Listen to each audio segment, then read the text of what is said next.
انا فين؟ هو في ايه؟ مالك مصدعنا؟ اسكت شويه. انت الشيبي اللي معاك البرتقالي. انت عايز مني ايه؟ ايوا السي الطلاب، شتيني سكت لك ودرتيني في كرشك. اللي بتعمله ده قله ادب، سيبني همشي في حالي. الله ينعلبوها قاعده فيكم، ما كتسكتوش، كتنبحوا بحال الكلاب. انا عارف اش غندير لك دابا. مزيان قطع حسك، ودابا نهضروا شويه. علاش باك داير لكم في الكنيه الشحات؟ واش كانوا جدودكم كيسعاو؟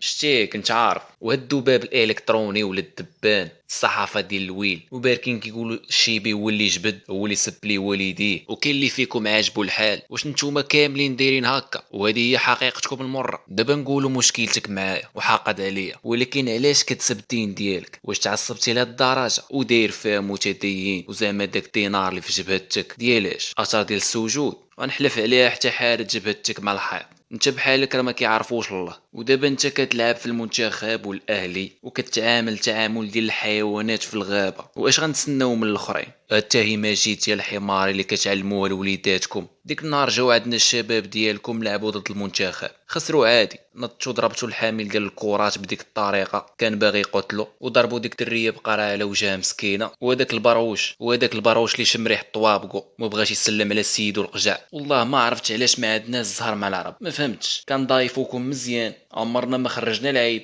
وفي اقرب فرصه كتخرجوا داك السم اللي فيكم. صافي لقد طفح الكي، كترتو علينا، صبرنا حتى عيينا. هذا لا، الايام كدور وغطيحوا بين يدينا. وانت السي الشحات ما غندير معاك والو، عندك باش تحسن ديك الغفاله. انا راه غير كرتون، وكنبغي نقول الشيبي اش داك اخويا تحترف داك الدوري ديال المصرانه الزايده. والخوت كنعتذر لا قلت شي حاجه ماشي هي هذيك، وكنتمنى يعجبكم الفيديو ان شاء الله.